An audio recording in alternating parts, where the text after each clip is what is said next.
I just received a phone call from a couple of locals and they've just spotted a koala sitting at the base of a tree. Sam Mitchell is on the hunt for koalas. I'm guessing it's around here somewhere. Is it that over there? That might be him, yeah. This creature is dehydrated and injured, but alive.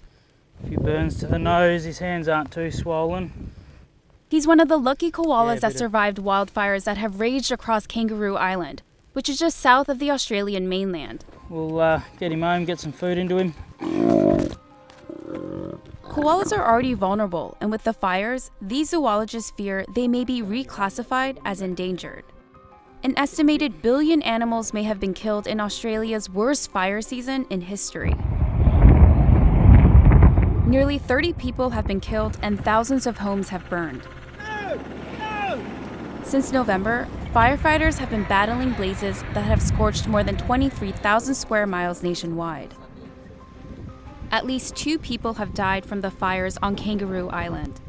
The place was a sanctuary for healthy koalas until wildfires burned vast bushlands, leaving little signs of life. We'll find a koala sitting at the base of a tree. You look around and you'll see well over 100 dead, and whether that koala makes it himself, that's a whole nother story. Mitchell's mission to save the island's marsupials is about the future of all koalas in the world, because this is one of the few populations not affected by chlamydia, which can cause infertility and blindness. These koalas tend to be healthier and larger than the ones on the mainland. So the island's koalas are seen as insurance for the entire species. Only a few weeks ago there was estimated somewhere between 50,000 koalas here, and they were all considered to be disease-free, and now those numbers have certainly dropped dramatically. Get him hydrated. Mitchell says that an estimated 80% of the island's koala population has been wiped out by wildfires. We're losing more and more all the time, and obviously the koala is such an amazing animal, we just can't afford to lose them. Before the fires, about 20 koalas a year would come through Mitchell's Wildlife Park clinic. But in the past 2 weeks, over 400 koalas have ended up here, and the place quickly hit max capacity. But then the Australian Army showed up. So I just want to keep a close eye on that eye. Captain Garnet Hall set up a makeshift hospital at the park. He says his team is approaching the situation like a war zone. We're actually applying a lot of army training here where we talk about mass casualties, where we need to triage, figure out who's salvageable and focus on those. Just go over the top. These poor koalas have been in a fire that's swept over them. They've walked over fire ground, so they've got burns to their feet. They've got singed ears, sometimes they've got burn injuries to their lungs. Poor koalas have those great big noses, and they're just so vulnerable to fire. Good boy. Obviously it's not just koalas, the whole island is just suffering. I've got some of my staff members have lost everything. This is donations that we've actually had from people.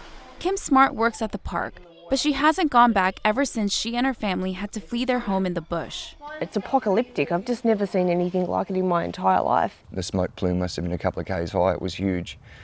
I pretty much said to the kids, I think our house is going to be gone, guys. Come on, let's be this wheel dude. For now, the family is staying at a friend's house as they figure out where next to rebuild their home. This was home. That was a cubby house I built for the kids.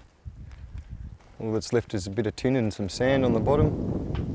We loved living out here in the wild and everything, and now I just don't know if it's worth it, if I've got to go through that kind of terror again with the children. Kim says going back to work at the wildlife park will help her get through this hard time, especially since so many koalas also need to find new homes. This is just beyond devastation because the ones that we do rehabilitate, where are they going to go? Satellite images show how the fires have burned almost 1/3 of the island. Eucalyptus trees are one of the island's most common vegetation, and now they're just charred remains of what used to be the koala's home and food source. The biggest problem that we have is with the habitat gone, we need to re-establish new habitat, so we'll look into planting as many trees as we can. Mitchell says repopulating the island has been done before, In the 1920s, 18 koalas were released in order to establish a disease-free population that grew to more than 50,000 koalas. It took 100 years to get the numbers to what they are today, and that was when there was so much habitat here. So, you know, we could be talking years and years before we start to see the numbers bounce back. The fires continue to burn not just the island's delicate ecosystem, but other parts of the country. Rehabilitating these habitats will take years. Put the kids in the car, Craig and his family will also need to rebuild. away from the place we called home. He can't imagine going back to the bush where the fires quickly destroyed his house.